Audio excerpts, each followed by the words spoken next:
Choosing who you spend your life with is the single most important decision you will ever make. It's the person you're going to sleep with over 25,000 times. It's the person you're going to eat with over 19,000 times. It's the person you're on average going to take about 100 vacations with in your lifetime.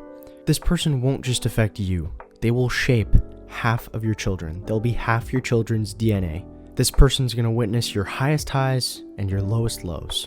This isn't just your husband or wife or boyfriend or girlfriend. This is the partner who's going to share every laugh, every tear, every hope, every dream with you. Picking the wrong person can derail your entire life. And somehow we aren't taught how to pick the right person. Not in school, not really from our parents, because let's be honest, a lot of the times our parents didn't even know either. While picking the wrong person can derail your entire life, picking the right person can set you up for a life of success and happiness and satisfaction. I've got 40 ways here to maximize the chances that you find somebody who's right for you. Let's dive in. Number 1, look for someone who shares their embarrassing side. If they can admit stuff like, I need to poo or I need to fart, stuff like that, they're comfortable being real with you. And realness beats perfection. Number 2, find someone who lifts the mood. You're going to be spending a lot of time with this person, so better not be with somebody who sucks all the joy out of the room. Number 3, seek consistency in character. If they're the same person in private as they are in public, then you've probably found someone genuine.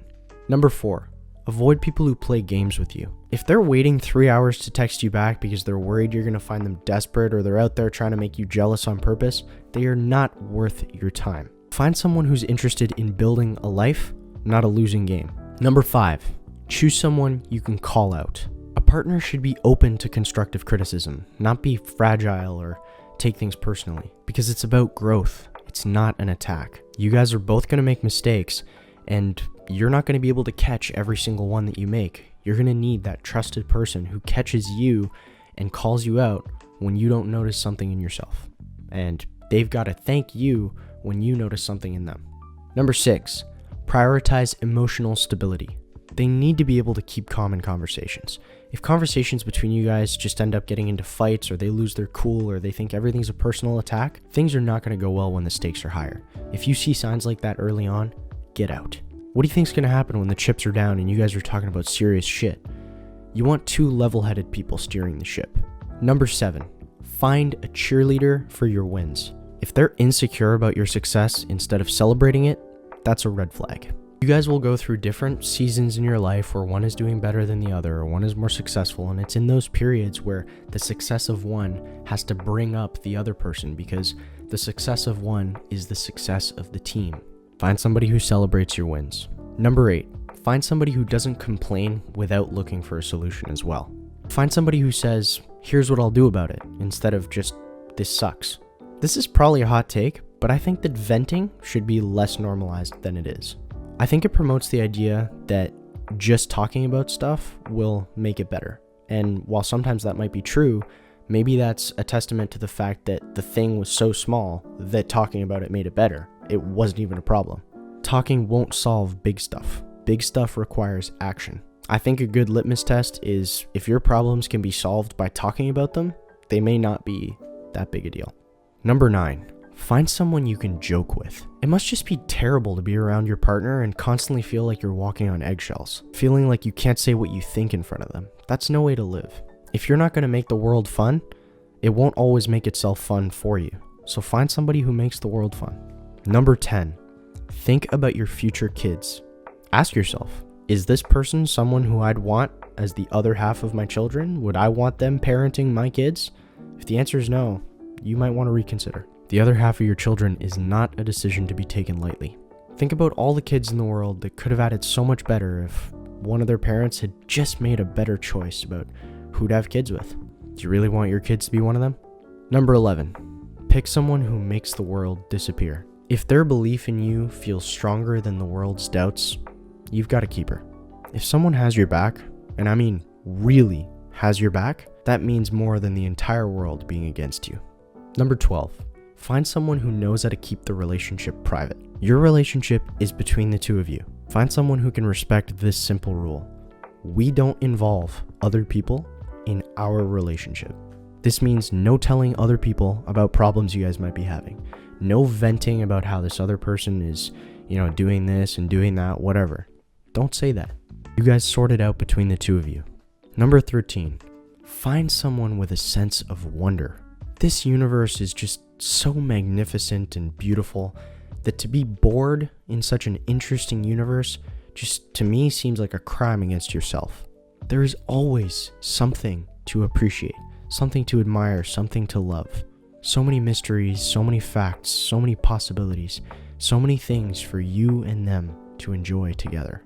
Find someone who does enjoy this universe and the fact that they exist in it. Number 14, find someone who doesn't fear failure. A good partner sees failure as a stepping stone, not a disaster. In life, you guys will fail, and if you can't avoid it, might as well try and make the best out of it. Find someone who finds success in failure. Number 15, look for someone who expresses gratitude. It's such a drag to be around people who take things for granted all the time. I heard this idea once of life dysmorphia. This idea that life has never been objectively better, but subjectively worse. On average, we've never been richer, we've never been healthier, and we've never been better off in the history of humanity as a whole than today. But we seem to think that our lives are so terrible. Find someone who's thankful for the hot shower they take every morning and who's grateful for the fact that they don't have to go out and hunt to get their food that they're going to eat that night, or the fact that they don't have to worry immensely about 1 in 4 of their children dying before the age of 5. There's so much to be thankful for, and unless we want to lose it, let's at least see it for what it is. Number 16, find someone who laughs at themselves. Humor makes hard times bearable, and it's hard to fight with someone who's got a smile on their face. I think that couples need to be able to make fun of each other and joke around. It's part of closeness and it's part of intimacy. Number 17, choose kindness, not just attraction. The way I see it, you won't have your looks forever, and lots of people don't even have looks to begin with. Work on having qualities that don't decrease over time and instead increase. Work on being smart, kind, compassionate, and interesting. All of these things don't usually get negatively impacted by age, and they're also far more in your control than your looks.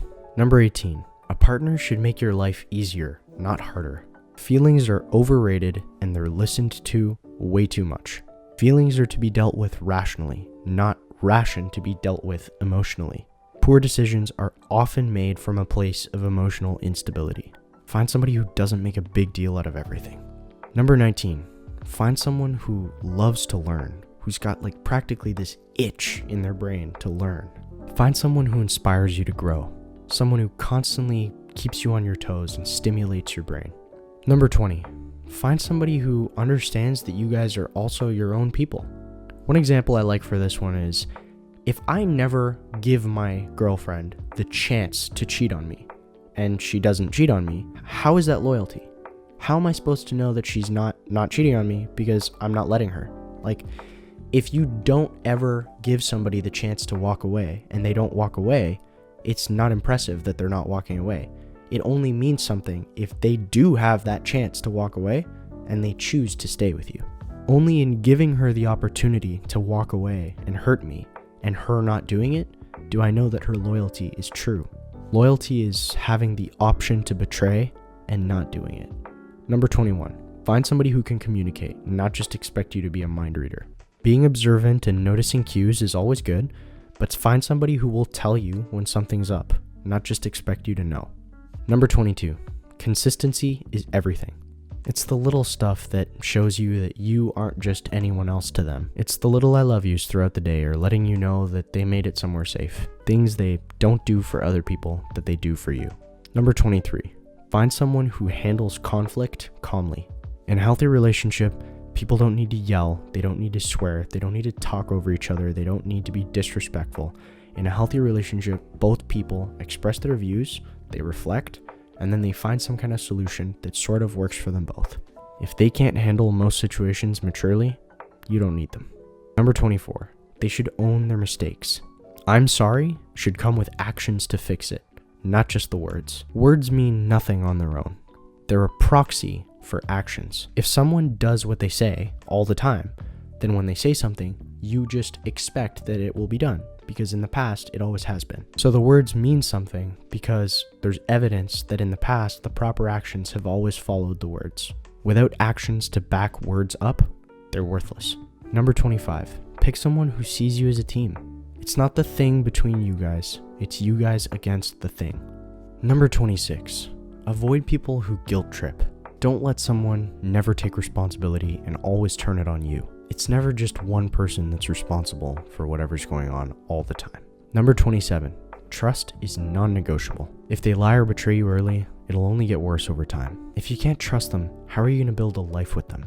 People have to be who they say they are, or you won't get very far. Number 28, look for financial alignment. They don't need to be rich, but they need to at least have responsible habits that align with yours. You gotta be able to find someone who can think long-term financially, because somebody who spends money all the time is not gonna be able to build a future. Number 29, find someone who protects your peace. It should be safe at home. You should have a stable partner, someone who keeps you grounded and keeps your eyes on the ball, keeps you focused on what's important, just as you should for them. Number 30, emotional intelligence matters. They should know how to identify and regulate their emotions. Feelings are one of those inevitabilities in a relationship, and being able to deal with them properly will make or break a relationship. Someone can't just be constantly overwhelmed by their feelings all the time.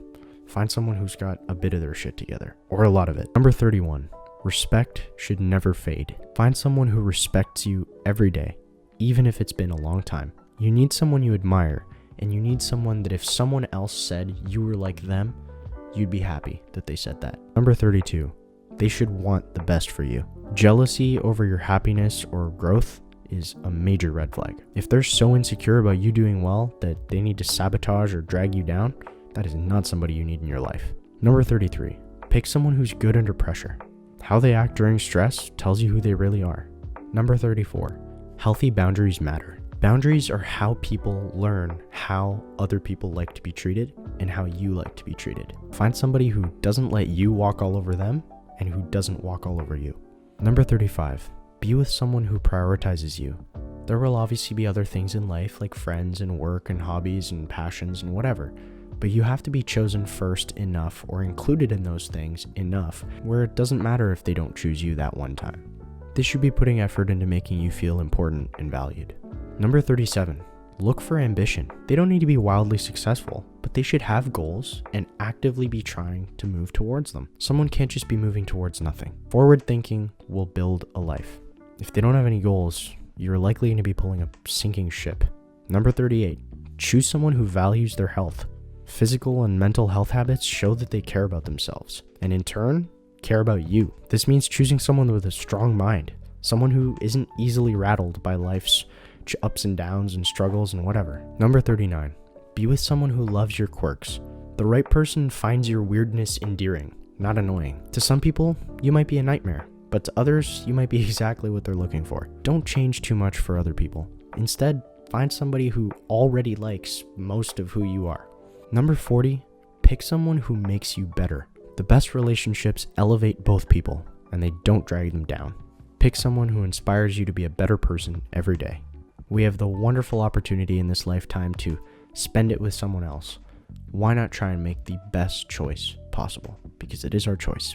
That's it for today, guys. And here's what I recommend. This video was all about looking for someone else who has, all these amazing qualities that you will then be able to reap the benefits of. But it's not just who you find. You have to be that kind of person too. All the things that I just told you to look for, you should already be. And that's why you will deserve them in someone else, is because you already have them. Anyway, see you in the next one.